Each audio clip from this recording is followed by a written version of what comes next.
Terracotta Army China's Underground Warriors. Number 33.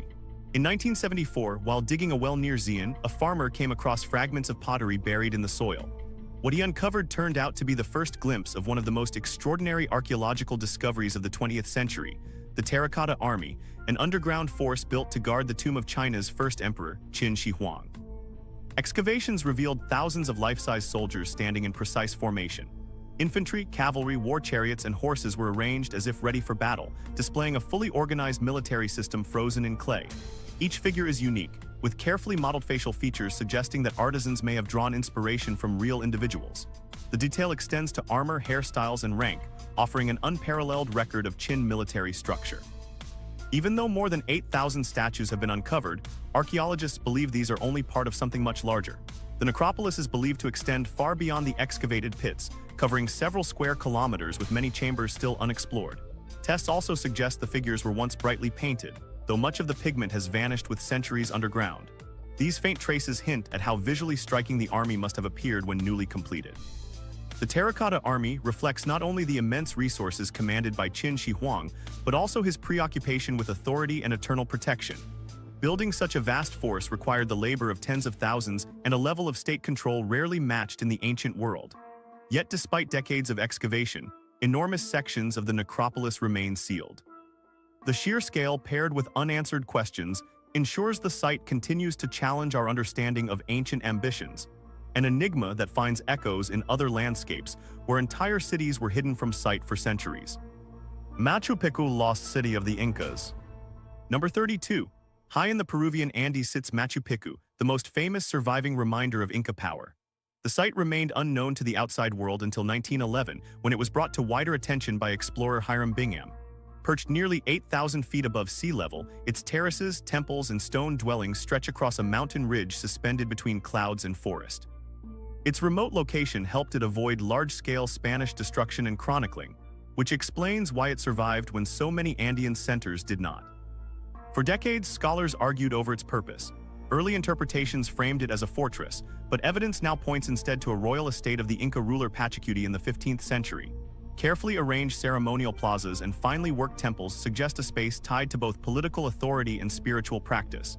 Machu Picchu's significance lies less in military defense than in its role as an elite retreat and sacred setting. Among its most remarkable elements are the agricultural terraces that run along the slopes. These carved steps stabilize the steep land while allowing crops to grow in challenging terrain. Linked by stone channels, water was managed with unusual precision, turning a mountainside into a controlled farming system that sustained life at high altitude. Recent non-invasive surveys add fresh intrigue. Scans beneath some structures suggest sealed voids remain, possibly hidden chambers awaiting future exploration. These findings reinforce that only part of Machu Picchu's history has been revealed. Today, the site stands as one of the clearest records of how the Inca balanced architecture, ceremony, and environment in extreme conditions. Its endurance continues to illuminate a civilization at its height, while raising questions that parallel investigations taking place far from the Andes. Sutton ship burial, Anglo-Saxon treasure. Number 31. In 1939, as Europe stood on the edge of war, archaeologists in Suffolk uncovered a burial that reshaped how early medieval Britain was understood. Beneath a grassy mound lay the ghostly imprint of a vast ship, the wooden timbers long decayed but its iron rivets still marking the outline. Measuring over 27 meters in length, it was a vessel large enough for serious sea travel.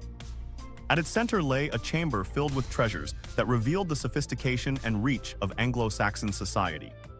The burial is widely associated with King Redwold of East Anglia by many scholars, though no remains survive to confirm it. Regardless of identity, the richness of the grave goods demonstrates immense power and prestige. Among the most striking finds was an iron helmet decorated with panels of warriors and animals, alongside sword fittings capped with finely crafted gold pommels. Silver vessels imported from the Byzantine world underscored that Anglo-Saxon elites were far from isolated. They maintained ties stretching into continental trade networks. For generations, the centuries after Rome's withdrawal from Britain had been dismissed as stagnant. Sutton forced a reevaluation. The quality and variety of objects showed that rulers commanded labor, artistry, and international connections. Even the pattern of rivets preserved by the soil offered rare details about early ship design, providing evidence not just of craftsmanship, but of the symbolic role of the ship as a vehicle into the afterlife.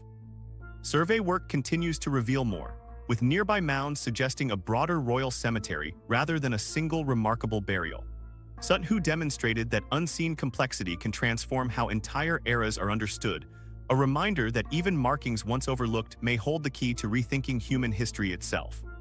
Cave of Altamira Paleolithic Cave Paintings. Number 30. In northern Spain, a cave once dismissed as random markings revealed one of the clearest windows into early human imagination. The Cave of Altamira preserves walls and ceilings painted during the Upper Paleolithic, many thousands of years old. Across its surface, herds of bison dominate the imagery, joined by deer, horses, and other animals that once roamed the landscape. Unlike static outlines, the figures are dynamic, arranged to suggest motion and vitality. When the site was first reported in the late 19th century, many experts refused to believe it. Some accused the discoverers of fakery, arguing that prehistoric people could not possibly have created such advanced art. But when other painted caves were documented across Europe in the following decades, the debate shifted. Altamira's authenticity was confirmed, and with it came the recognition that symbolic creativity belonged to people once thought incapable of it. The technique displayed here is striking. Pigments of ochre, black, and red were layered with intention, and the natural shapes of the rock were used to give animals volume and depth. These methods imbued the creatures with a three-dimensional presence, a level of sophistication no one had expected from this period. Altamira forced the academic world to accept that artistic sophistication was not a late invention, but a fundamental skill of Paleolithic communities. It demonstrated that imagination, communication, and symbolic thought had deep roots in human history. While these painted chambers speak to creativity within natural caves, later cultures would move stone, earth, and light itself into vast constructions that reshaped entire landscapes. Newgrange older than Stonehenge. Number 29. In Ireland's Boyne Valley, a vast grass-covered mound rises above the fields. This is Newgrange, one of Europe's earliest monumental constructions, dating to around 3200 BCE. Built centuries before Stonehenge or the Egyptian pyramids, it appears from the outside as a broad earthen mound. Yet a narrow stone-lined passage runs deep inside, leading to a central chamber whose design demonstrates remarkable planning and precision. The structure's defining feature is its astronomical alignment. At the winter solstice each year, the rising sun shines through a small opening above the entrance, sending a narrow beam of light along the passage until it reaches the hidden chamber. For a few brief minutes, the interior is illuminated, transforming the dark tomb into a perfectly lit chamber. This exact alignment shows that its builders tracked the heavens with care, and its solstice illumination links the monument to ritual calendar activity deeply tied to cycles of death, rebirth, and renewal. Carved into the stones are spirals, chevrons, and complex geometric forms.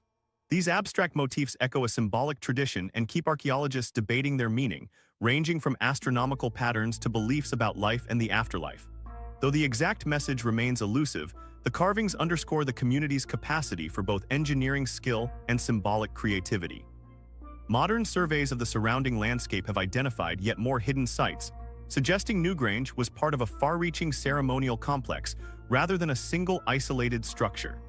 Its scale and sophistication reveal that communities in prehistoric Ireland could orchestrate collective projects on a level once seen as beyond their capabilities. Such monumental architecture speaks to enduring legacies left in stone. Yet in other cases, evidence of the past has survived not as construction, but as the body of a single person, preserved across millennia and carrying secrets of an ancient life. The Iceman Ötzi, 5,300-year-old mummy. Number 28. In 1991, two hikers crossing the Ötztal Alps in Europe spotted what looked like a mountaineer's body emerging from melting ice. What they had found was far older than expected, the remains of a man who had died around 3230 BCE. Soon identified as Ötzi the Iceman, he became one of the best preserved prehistoric mummies ever examined. His skin, clothing, and tools remained intact, creating a rare record of daily life in the Copper Age. Ötzi's body bore more than 60 tattoos made from soot-based pigment. They were placed on areas such as joints and the spine, suggesting they were possibly related to therapeutic practices rather than simple decoration. His final meals also survived within him. Analysis of his stomach revealed meat, grains, and herbs, showing not only a varied diet but also seasonal knowledge of food sources. His toolkit reflected an advanced world for its time. Most famously, he carried a copper-bladed axe, which forced historians to revise assumptions about how early metalworking had spread through Europe. Along with it were a flint knife, arrows, and a quiver, equipment revealing careful preparation for both hunting and survival. Even his clothing, stitched animal hides and woven grass fibers, demonstrated skilled craftsmanship adapted to harsh alpine conditions. Genetic studies offered yet another layer of insight.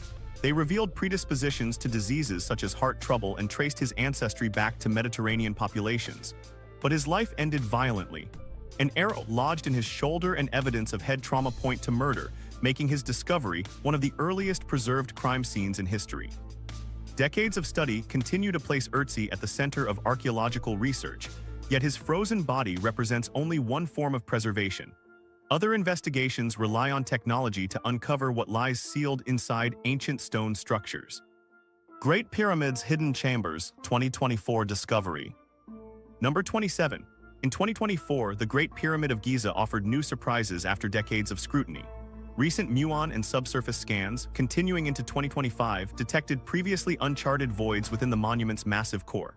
For centuries, scholars assumed nearly all of its internal layout was already documented, but these results challenged that belief. Among the most intriguing findings was a corridor-like void mapped near the king's chamber. Its dimensions suggest extended space within the stone interior, but its purpose remains unclear. Some archaeologists suggest it could be a construction gap left unused, while others hypothesize it was sealed deliberately for ceremonial reasons. Without direct excavation, the role of these voids remains only a matter of informed speculation. Theories about their significance continue to circulate. Some researchers argue that the spaces might once have held ritual objects, now long removed. Others raise the possibility of symbolic chambers meant to reinforce the pyramid's spiritual function rather than serve as burial places. The limited data so far leaves open whether these are structural byproducts of engineering or intentional features tied to ancient religious beliefs. Without excavation, we can't yet know. Are they simple gaps in construction or sealed spaces that carried ritual importance? What is clear is that the pyramid's design is more complex than its familiar corridors and chambers suggest. The discovery of hidden voids within such an extensively studied monument shows that even the most iconic structures can still harbor secrets. That reminder, that time and chance preserve the unknown, frames the importance of another site, where the past didn't hide quietly in stone but was frozen in place by catastrophe. Pompeii, Roman city frozen in time. Number 26. In 79 CE, Mount Vesuvius erupted with devastating force, covering the Roman town of Pompeii beneath thick layers of volcanic ash and pumice. Within hours, entire streets, houses, and gardens disappeared from view. The sudden burial created one of the most complete archaeological records of an ancient city ever found. When excavations began centuries later, archaeologists uncovered intact neighborhoods where the details of daily life had been preserved. Simple objects remained where they had been left, bowls and cups still on tables, food counters stocked with goods, and tools resting in workshops. Most haunting were the plaster casts formed from voids left in the hardened ash. These revealed the final outlines of people and animals, caught in mid-motion, their forms surviving after nearly 2,000 years. Pompeii also offered a rare view of Roman society from the inside. Graffiti scratched into walls revealed jokes, insults, and political appeals, showing voices otherwise missing from formal monuments. Painted murals and floor mosaics depicted myths, banquets, and everyday activities, allowing Roman art to be studied well beyond imperial centers.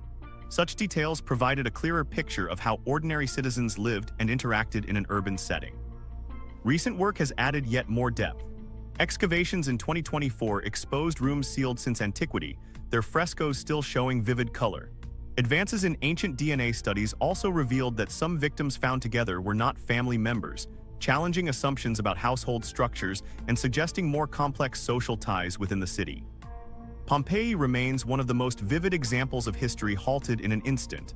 Yet not every survival from antiquity comes from destruction. Some were safeguarded quietly in jars, left untouched for centuries until rediscovered in a very different landscape. Dead Sea Scrolls, ancient biblical texts. Number 25. In the late 1940s, a young shepherd searching near the cliffs of Qumran stumbled into caves holding clay jars sealed for millennia. Inside were parchment and papyrus manuscripts hidden away more than 2,000 years earlier. These writings, now known as the Dead Sea Scrolls, quickly became one of the most significant archaeological finds of the century, offering scholars a direct connection to Judaism between the last centuries BCE and the early Roman period. The scrolls contained a wide range of material. Portions of the Hebrew Bible preserved some of the oldest surviving versions of familiar texts. Alongside them were writings particular to the community that stored them, rules of conduct, prayers, and visionary works describing a world on the brink of transformation. Central to some of these was the figure often called the teacher of righteousness, a leader described in ways that helped define the group's identity and beliefs. Together, these manuscripts made clear that Jewish scripture and tradition were far from fixed, but rather part of a diverse, evolving landscape that later shaped both Judaism and early Christianity. Their preservation owed much to the dry desert caves, which shielded the documents from decay. Even so, many were fragmentary. Modern technologies continue to refine what can be read. Multispectral imaging has revealed letters invisible to the naked eye, allowing researchers to restore words and sometimes entire passages once presumed lost. More fragments have also been identified in recent years, adding unexpected texts to the collection and broadening the scope of what is known about this period. The Dead Sea Scrolls remain a cornerstone for understanding ancient religion and culture. Yet while fragile manuscripts endured through time, other discoveries have survived in dazzling splendor, created not from ink and parchment, but from gold prepared for a royal burial.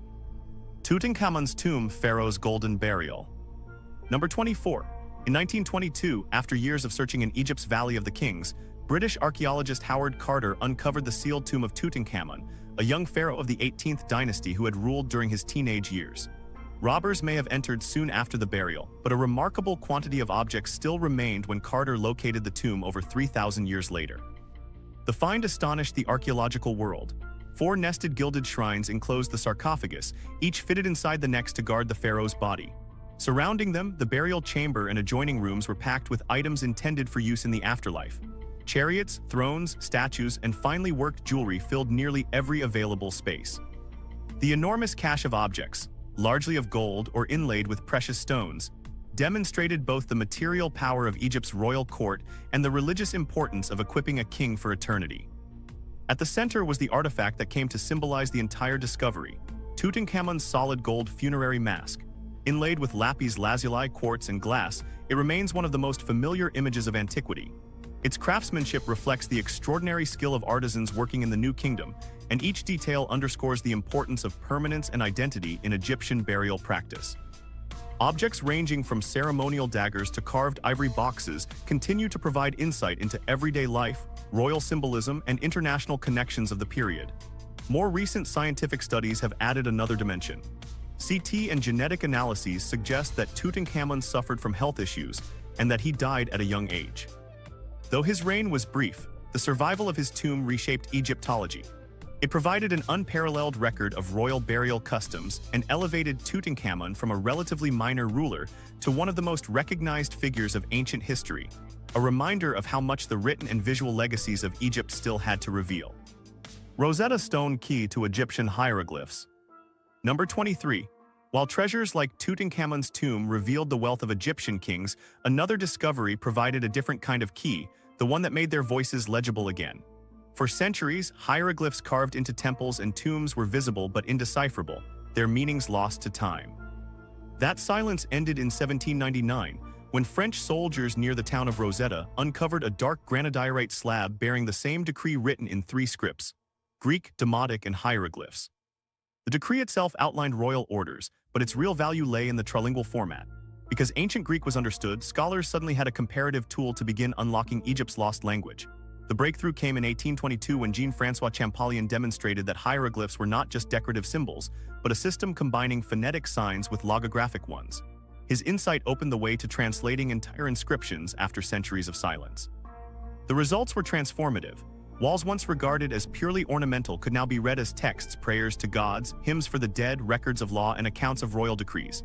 What had seemed like frozen imagery became active history, restoring the words of pharaohs, officials, and priests across more than 2 millennia. Egypt went from mute stone to a civilization that could be read in its own words. The Rosetta Stone also changed the discipline of archaeology. It showed that comparative linguistics could revive long-lost languages, strengthening Egyptology as a serious scholarly field. Without this single artifact, vast stories of Egypt's culture, religion, and politics would still remain closed. It proved that seemingly simple surfaces could carry meaning hidden in plain sight. A reminder echoed in discoveries where images on rock and pigment carry messages from even earlier human worlds.